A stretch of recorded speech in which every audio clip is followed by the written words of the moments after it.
जय हिंद दोस्तों, मैं सुनील भाटी स्वागत करता हूं आपकी एक्सीलेंट पॉइंट क्लासेस में, जहां हम पढ़ रहे हैं मैथ, जीएस और अब दे रहे हैं अपनी तैयारियों को एक नई ऊंचाई। तो इसी दिशा में आगे बढ़ते हुए हम शुरू कर रहे हैं रीजनिंग और हिंदी की क्लास भी। तो आपको वीक में 3 डेज हिंदी की क्लास और 3 डेज रीजनिंग की क्लास भी अब मिलने लगेंगी और इसी के साथ आपको चारों चीजें एक साथ एक ही प्लेटफॉर्म पर मिल जाएंगी और आप अपनी तैयारी को सुनिश्चित कर सकते हैं। तो हमारे साथ बने रहिए और ज्यादा से ज्यादा लाइक और शेयर कीजिए। जो चीजें समझ में ना आए वो कमेंट्स में पूछिए, हम सभी का आंसर देने की कोशिश करेंगे। कुछ चीजें वहीं बता दी जाएंगी और कुछ चीजें अगली वीडियो में आपको क्लियर कर दी जाएंगी। बस आप इसी तरह ज्यादा से ज्यादा सहयोग कीजिए।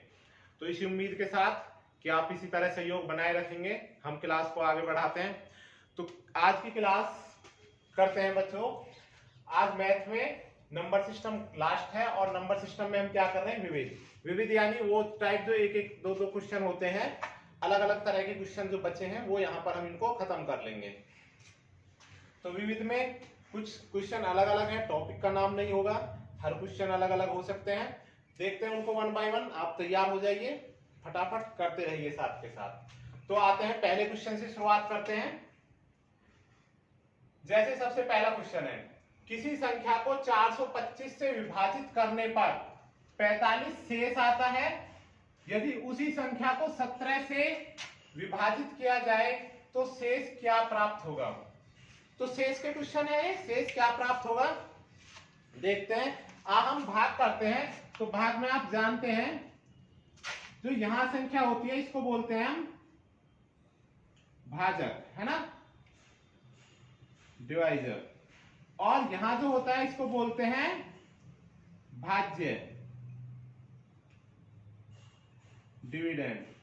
और यहां भागफल, क्वोशिएंट। और लास्ट में यहां पर हमारा बचता है शेष,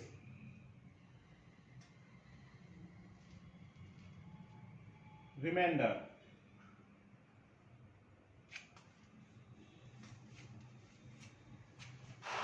तो इस तरह से ये सभी चीजें इन क्वेश्चनों में होती हैं। 1 बाय 1 सबको समझ लेते हैं और आप इनको लिखते हुए चलिए। तो ये जो भाज्य होता है यही होती है संख्या, जिसको वो बार बार क्या कहता है, संख्या।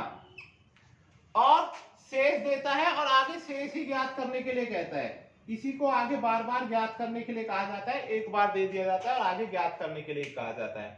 बचे क्या, भागफल, भाजक। तो भाजक क्या होता है, जिससे हम भाग कर रहे हैं वो डिवाइजर होगा और जो हमें आंसर प्राप्त होगा क्वोशिएंट, ये भागफल होगा। तो यहां से जब भी हमको संख्या निकालनी होगी तो संख्या क्या होती है, यानी जो भाज्य होता है, डिविडेंड। तो कैसे होता है, भाजक गुणा भागफल प्लस शेष, ऐसे ही संख्या ज्ञात होती है। अब ये फॉर्मूला तो आपको रट ही लेना है, बेहद आसान फॉर्मूला है, अच्छे से इसको रट लेना है बिल्कुल। हालांकि हमको जरूरत कम पड़ेगी, हम कुछ ट्रिक के माध्यम से क्वेश्चनों को करेंगे, लेकिन अभी इसको क्या करना है, हमें पूरा कर लेना है। तो अब आते हैं अपने क्वेश्चन की तरफ। उसने कहा किसी संख्या को 425 से भाग करने पर 45 शेष आता है। यदि उस संख्या में 17 से विभाजित यानी भाग किया जाए तो शेष क्या प्राप्त होगा। तो हम वो संख्या निकालने की कोशिश करते हैं सबसे पहले। तो वह संख्या यानी जो बीच में होगा ये भाज्य, वो कैसे निकलेगा, भाजक यानी किससे भाग कर रहे हैं, 425 से, भाजक गुणा भागफल। अब गुणा भागफल करना है और प्लस क्या करना है, शेष। प्लस क्या करना है, शेष। अब ध्यान से पढ़े क्वेश्चन। किसी संख्या में 425 से विभाजित करने पर 45 शेष आता है। यदि उसी संख्या को 17 से विभाजित किया जाए तो शेष क्या आएगा। तो क्या क्वेश्चन में भागफल दिया है, तो क्वेश्चन में तो भागफल दिया ही नहीं है। अब भागफल नहीं दिया तो संख्या कैसे निकलेगी। तो उसने बड़ा आसान कर दिया, भागफल ना देकर। क्योंकि जब भी भागफल ना दिया हो तो भागफल हमेशा कितना ले लेना है, 0। भागफल नहीं दिया तो भागफल क्या ले लेना है, 0 ले लेना है। भाजक न दिया होता तो सिर्फ 0 ले लेते। तो 0 की गुणा होगी तो 0 हो जाएगा, तो संख्या हमारी कितनी बन गई, वो एक तरह से 45 ही बन गई। ऐसा हम तभी करेंगे जब शेष ज्ञात करना हो। तो 45 हो गई, और 45 में किससे भाग लगा के देखेंगे, 17 से, जो उसने कहा है। तो 17 से इसमें भाग लगा देंगे, 45 में आप 17 से भाग लगा देंगे, 17 दूनी 34, बचा कितना, 11 शेष। और यही क्या हो गया, आंसर हो गया। तो आपको ये समझ में आ गया होगा, बेहद आसान है। क्या भाजक होता है, क्या भागफल होता है, ये हमने क्लियर कर लिए। उसके बाद ये जो भी संख्या होती है वो भाज्य को ही हम संख्या कहते हैं, भाजक गुणा भागफल प्लस शेष। लेकिन अक्सर क्वेश्चनों में हमें भागफल नहीं दिया होगा, तो भागफल हम क्या लेंगे, 0। तो अगली बार से लिखने की भी जरूरत नहीं है। जब इसको 0 लेंगे तो डायरेक्ट जो शेष है वही तो बचेगा बस, क्योंकि 0 तो 0 कर देगा, तो केवल शेष बचेगा। तो अगली बार से डायरेक्ट शेष में भाग कर दिया करेंगे, और शेष को में इस तरह से भाग करके शेष ज्ञात कर दिया करेंगे, अगर आगे से भागफल नहीं दिया है। तो ये आप कर लेंगे बड़े आसानी से। इसे देखें, अब अगला क्वेश्चन करते हैं, अगला किस तरह से होगा। बाकी चीजें नोट कर लीजिए, फिर हम अगला क्वेश्चन करते हैं, देखते हैं।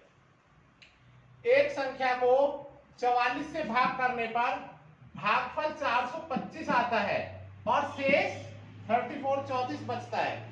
उसी संख्या को 31 से भाग दिया जाए तो शेष क्या बचेगा। इस बार तो सब कुछ दे दिया है, तो इस बार कैसे संख्या निकलेगी।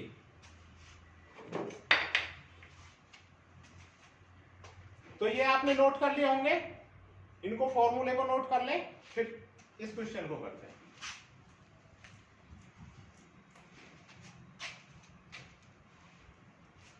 तो बिल्कुल पहले क्वेश्चन की तरह, पहले की तरह हमें वह क्या निकालनी है, संख्या निकालनी है। संख्या यानी भाज्य निकालनी है।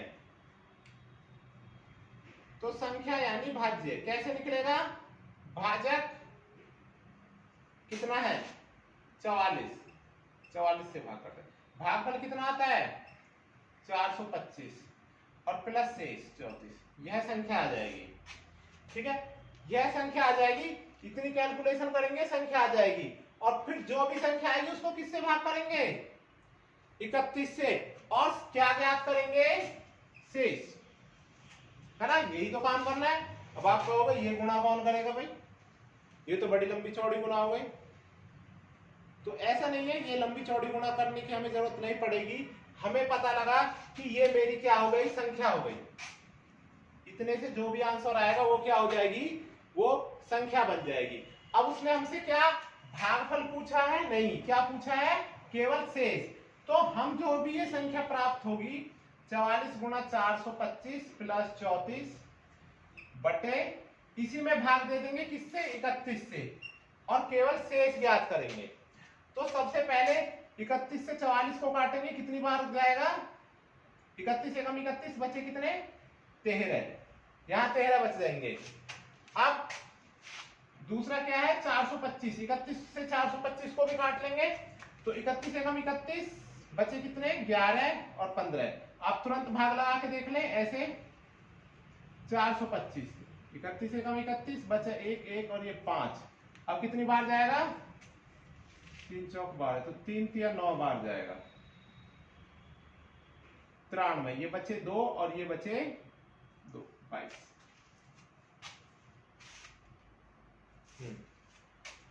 तो 22 बचेंगे यहां पर, तो हम केवल क्या लिखेंगे, शेष।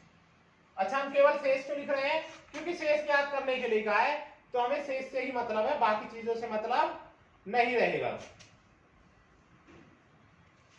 और इस 34 में भाग देंगे तो 3। अब यहां तो गुणा थी और यहां प्लस थे, तो ये छोटी चीजें जो है जो बची, इसको हम सॉल्व कर लेंगे, ज्यादा लेंथी सॉल्व ना करके बस इसी को सॉल्व करेंगे। तो अब 13 का टेबल आपको आता होगा, 13 दूनी 26, है ना, इसे सॉल्व कर लें, 13 दूनी 26 और 13 दूनी 26, 27 और 1 28 और प्लस 3 बटे 31, तो कितना होगा ये 289, और इसमें भाग करना है किससे, 31 से। अब एक बार में तो जाएगा नहीं, एक बार में नहीं जाएगा, कितनी बार जाएगा, सीधा 9 बार ले लेते हैं, तो ये 9 और 9 तिया 27, बचे कितने 10, 6, और यही क्या हो जाएगा आंसर हो जाएगा। तो ये बात आपको समझ में आ गई होगी अच्छे से। फिर से समझ लें, हमें जो भी संख्या है वो निकालनी तो है, लेकिन क्योंकि हमें शेष ज्ञात करना है तो पूरा सॉल्व करने की जरूरत नहीं, तुरंत भाग लगा दे और केवल शेष को लिखें। तो यहाँ 44 था तो 31 से भाग किया, 13 शेष लिख लिया।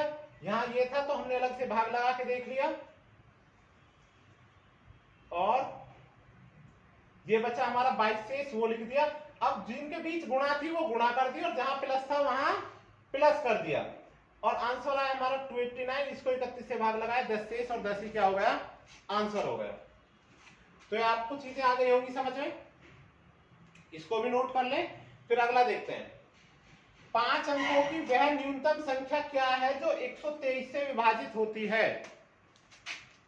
5 अंकों की वह न्यूनतम संख्या क्या है जो 123 से विभाजित होती है। तो करें, इस क्वेश्चन को भी करें, इसको नोट कर लें, फिर हम इसे करते हैं। तो आपने नोट कर लिया होगा ये, यहां देखते हैं। तो उसने क्या कहा है, 5 अंकों की न्यूनतम। तो सबसे पहले 5 अंकों की न्यूनतम संख्या लेंगे। किस तरह से करने हैं, 5 अंकों की न्यूनतम संख्या क्या होती है, एक लिखें और फिर बाकी 0 लिख दें। ये क्या हो गई हमारी 5 अंकों की न्यूनतम संख्या हो गई। इसको 123 से विभाजित करना है,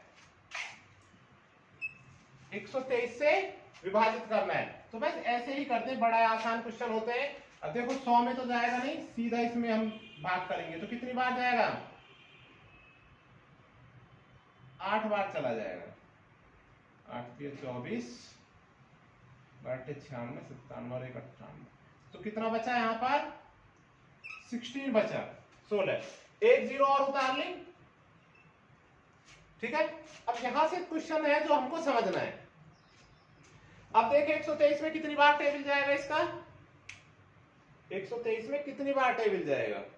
तो आप कहोगे एक बार जाएगा, बस एक बार जाएगा। तो कुछ बचेंगे ना, जो बचेंगे वो क्या कहलाते हैं, एक्स्ट्रा, फालतू। तो उन फालतुओं को क्या करा जाता है, केवल घटाया जाता है। और इसमें हम घटा कुछ नहीं सकते क्योंकि ये 5 अंकों की क्या है न्यूनतम संख्या। अगर एक भी घटाया, कुछ भी घटाया, तो संख्या कैसी रह जाएगी, 4 अंकों की। एक छोटे से एग्जांपल से समझते हैं। जैसे मैं कहूं ये है 45, इसमें क्या घटाएं कि यह 8 से कट जाए, इसमें क्या घटाएं कि 8 से कट जाए। तो आप क्लियर बता दोगे, 8 पंजे 40 है ना, 8 पंजे 40। तो क्या 5 घटाएं, 5 क्या करें, 5 इसमें से घटाएं तो ये कट जाएगी। अब मैं कहूं ये तो 45 है, इसमें क्या जोड़े, क्या 8 से कट जाए। तो आप कहेंगे 8 से 48, तो कितना 3 जोड़े। आप तुरंत ये टेबल पढ़ देंगे, 8 से 48 तो 3 जोड़े। तो क्या आपने टेबल फालतू पढ़ दिया, जबकि फालतू टेबल पढ़ने के लिए मना किया जाता है कि टेबल फालतू नहीं पढ़ना है। लेकिन अब तो हमें कॉमन सेंस है, हमें पता है 45 में कुछ जोड़ना है तो आगे बढ़ना है। तो ऐसे ही इस संख्या में जोड़ा जा सकता है, घटाया जा सकता है। इस संख्या में केवल जोड़ा जा सकता है क्योंकि पहले से ही न्यूनतम है। न्यूनतम में केवल जोड़ा जाएगा और अधिकतम में घटाया जाएगा। न्यूनतम में घटाया नहीं जा सकता, अधिकतम में जोड़ा नहीं जा सकता है। तो हम इसमें जोड़ सकते हैं, यानी टेबल हमें क्या पढ़ना है, एक आगे पढ़ना है। तो हम एक आगे टेबल पढ़ लेंगे। एक बार पढ़ते तो कम रह जाता, 2 बार पढ़ेंगे तो ये कितना आ जाएगा 246।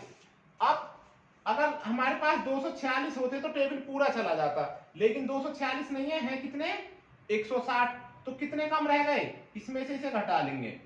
तो ये 6 और ये 14, ये 8, यानी 86।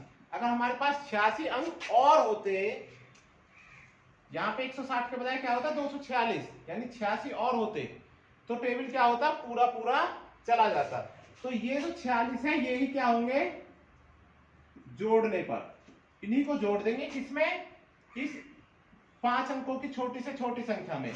तो ये हो जाएगा हमारा 10086 और यही हो जाएगा आंसर।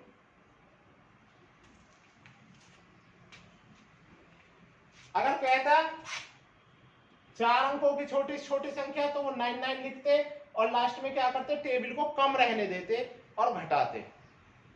ठीक है, न्यूनतम में क्या करते हैं, जोड़ते हैं, अधिकतम में घटाते हैं। तो ये चीज क्लियर हो गई। जो चीजें ना समझ में आई वो आप पूछ सकते हैं। आगे देखते हैं। एक संख्या 31 से उतनी छोटी है जितनी वह 75 से 31 से उतनी बड़ी है जितनी वह 75 से छोटी है, तो संख्या ज्ञात करें। ऐसे क्वेश्चन आ जाते हैं, इसमें उतनी और जितनी लिखा होता है। कई बार आएंगे ऐसे क्वेश्चन, क्या लिखा रहेगा, उतनी जितनी। तो उतनी जितनी वाले कैसे करने हैं, अब इसको ज्यादा नहीं सोचना है, सिंपल तरीके से कि 31 से तो कोई संख्या बड़ी है, ये क्या है, कुछ बड़ी है, और जितनी बड़ी है उतनी ही किससे छोटी है, 75 से छोटी है। 31 से तो बड़ी है और 75 से छोटी है, जितनी बड़ी उतनी ही छोटी। ये बात समझ में आ गई। तो यानी कि इन दोनों के कहां हुई, ये मध्य में हुई। ये जो संख्या कितनी हुई, मध्य में हुई। और मध्य कैसे निकलता है, मध्य निकलता है दोनों को जोड़ के बटे 2। तो हम क्या करेंगे, 31 प्लस 75 बटे 2, ऐसे मध्य निकल जाता है। तो आप इसको कर लेंगे, कितना आ गया, 31 प्लस 75 आपने किया 106 बटे 3, तो कितना आ गया,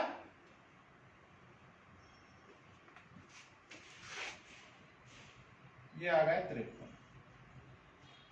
तो 53 वो संख्या है,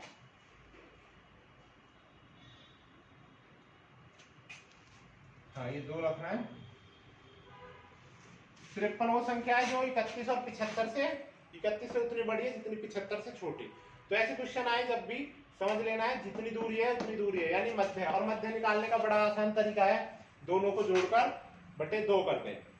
तो आप इसको नोट करें। कुछ और क्वेश्चन करते हैं स्क्रीनशॉट लेकर।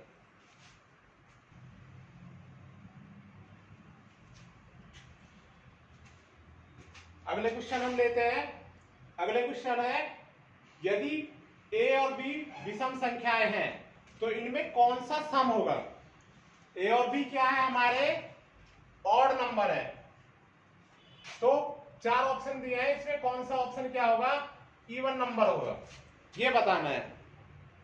देखते हैं, a और b ऑड है, तो जब ऑड और ऑड जुड़ते हैं, है ना, विषम और विषम। अब इसका बड़ा सिंपल सा एग्जांपल, आप 2 विषम सबसे छोटी ले लीजिए, एक ले लीजिए 1 और एक ले लीजिए 3, और आपको क्लियर हो जाएंगे। तो अगर मैं करता हूं 1 और 3 4, और 3 एकम 3, 4 और 3 1 गुणा 3, तो 4 और ये 3, 4 और 3 कितना होगा 7। ये तो विषम आ गई, है ना। ऐसे ऑप्शन रख के कर ले, वो भी ज्यादा अच्छा है, फटाफट हो जाएंगे। तो अगला भी क्या आएगा, 1 + 3 - 1, तो 4 में से 1 गया तो ये भी 3 बचा। अब ये क्या हो जाएगा, 1 + 3 + 1, तो 4 और 1 5 हो जाएगा। इसको करते हैं फोर्थ वाले को, 1 + 3 + 2 गुणा 1 गुणा 3, तो ये 4 और ये 6, तो टोटल कितना हो गया 10। तो ऑप्शन क्या हो गया हमारा, डी। तो इस तरह के सम विषम क्वेश्चन आए तो एक तो हम समझ लेते हैं कि सम प्लस सम होता है तो सम आता है, विषम प्लस विषम होता है तब भी सम आता है, और यानी प्लस में खैर उसकी जरूरत नहीं पड़ेगी आपको। हम कहते हैं सम प्लस सम तो सम आएगा, और विषम प्लस विषम तो भी सम आएगा। लेकिन दोनों एक सम एक विषम होगा तो तब विषम आएगा। तो वहां से भी हम समझ सकते हैं, लेकिन आप एग्जाम छोटे छोटे उसके पॉइंट रख लें, एग्जांपल रख लें। जैसे हमने एक ले लिया और एक 3 ले लिया सबसे छोटे, और सॉल्व कर करके देख ले कि किससे सम आ रहा है किससे विषम आ रहा है, और ये जल्दी हो जाएगा आसानी से, आप इसको कर लेंगे। बाकी इनकी मदद से भी हम कर सकते हैं। और हमें ये भी पता है कि अगर हम सम गुणा सम करते हैं या सम गुणा विषम करते हैं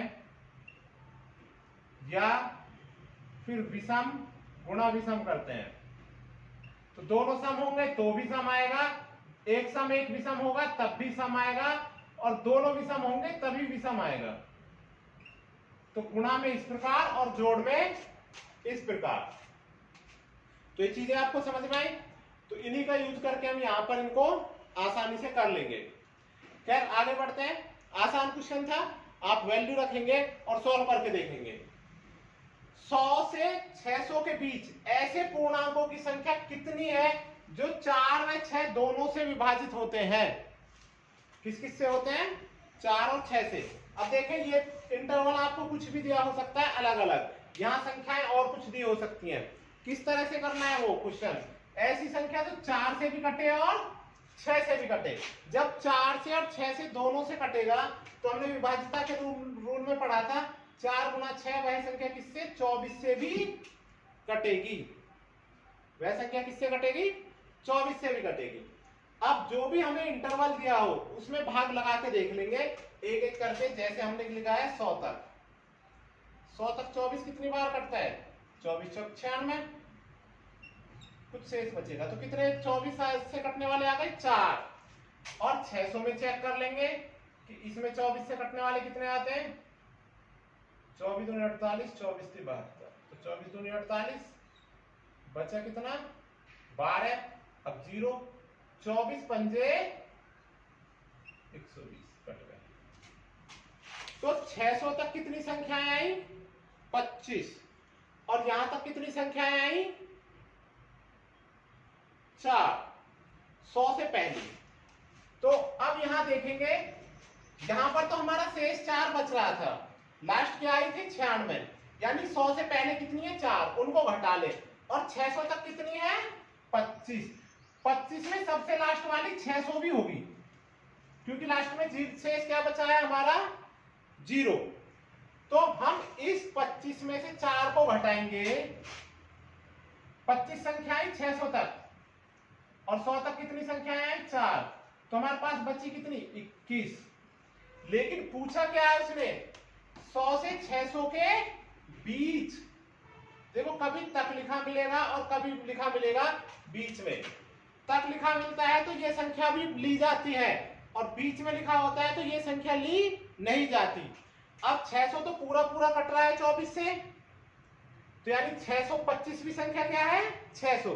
तो ये तो लेनी नहीं थी, तो या तो 24 में से घटाते या इसमें से एक कम और कर लें, और 20 क्या हो जाएगा इसका आंसर?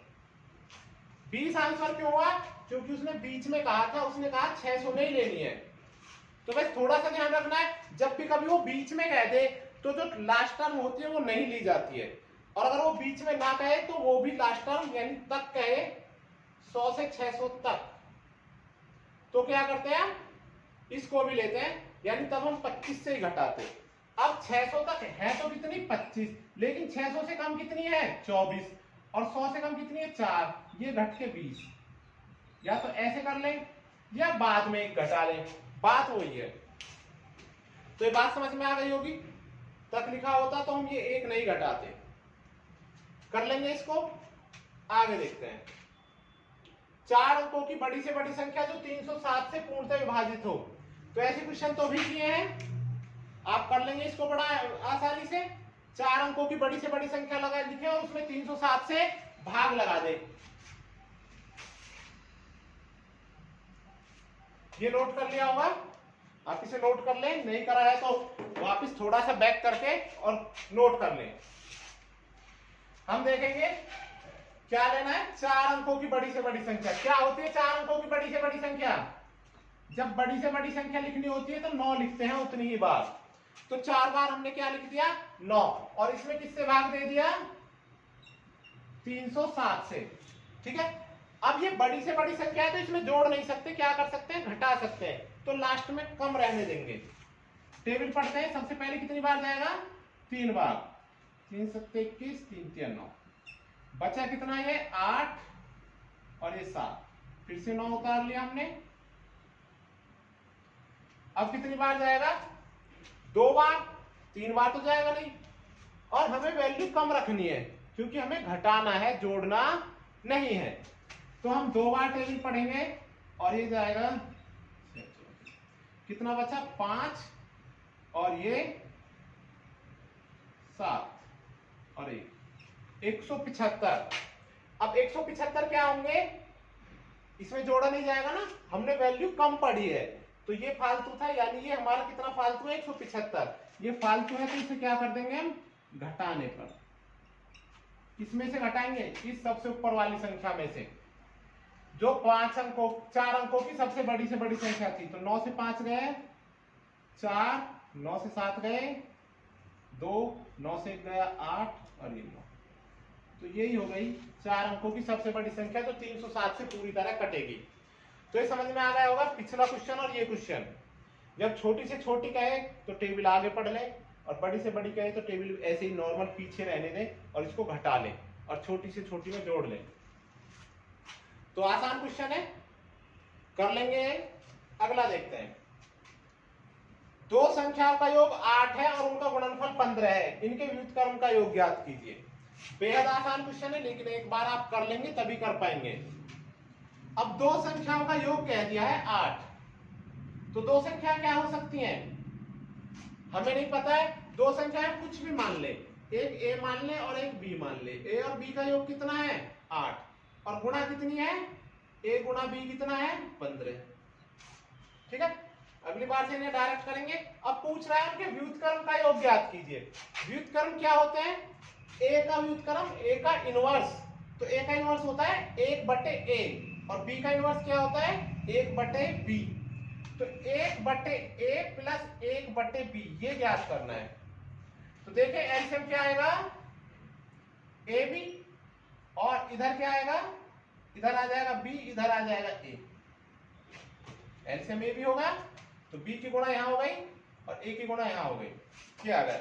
अब देखें a प्लस बी बराबर 8 है तो b प्लस ए बराबर भी 8 होगा, और ए बी बराबर 15 है तो ये भी 15 होगा, और बस ये आसान से हो गया 8/15 और यही हो गया आंसर।